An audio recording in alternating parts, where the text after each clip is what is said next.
Hunwick's Egg by Mem Fox and illustrated by Pamela Lofts. Published by Puffin Books.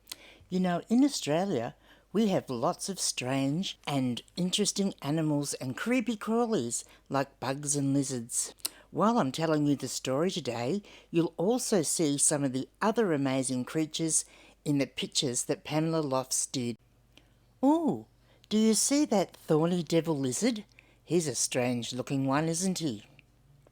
And now let's read the story.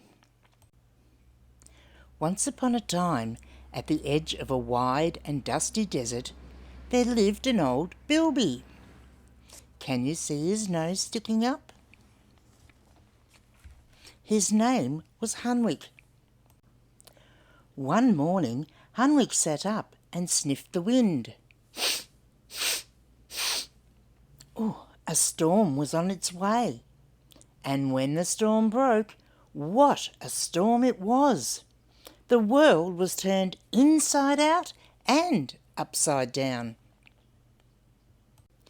In the evening, when the skies had cleared, there lay, close to Hunwick's burrow, a most curious egg. "You look lost," Hunwick said. Hunwick called on his neighbours. "Whose egg might this be?" he asked. None of them knew. "I've never seen an egg so beautiful," said Emu. "It must have come from far away," said Echidna. "It needs a home," said Cockatoo. "Then I will give it one," said Hunwick, and he took the egg back to his burrow and bustled about, making things cosy. "You'll be safe with me," Hunwick said. His heart felt light. He was already fond of the egg and wondered what would happen when it hatched. Each evening, before he went out to find food, Hunwick covered the egg with twigs. As he left, he smiled and said, "Mind you behave while I'm away." And then he waved goodbye, although the egg never waved back. And neither did it hatch. One night, when the stars were coming out in twos and threes, Hunwick was brave enough to speak his mind. "I'm glad I found you," he said, not looking at the egg directly. But the egg made no reply, and neither did it hatch. Hunwick and the egg often sat side by side in the moonlight.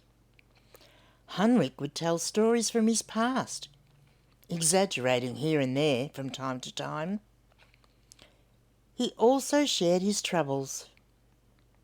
The egg listened in respectful silence, but it did not say a word. Neither did it hatch. What do you think, boys and girls? Do you think the egg will hatch? At bedtime, Hunwick would hold the egg close. "We're together, you and I," he'd say, "and this is our home." The egg was a good friend to Hunwick. It listened well, and it was always there. But Hunwick's neighbours watched and worried and wondered. "That egg," said Emu, "will it ever hatch?" "Not now," said Echidna. "Not ever," said Cockatoo. "Poor Hunwick," they said together. But Hunwick wasn't sad. He had guessed long before that the egg was not an egg at all, but a stone of perfect shape, size, and colour. "I don't mind," he said to himself. "I love it as it is." And he continued to love it with all his heart. It was his egg, It was his secret,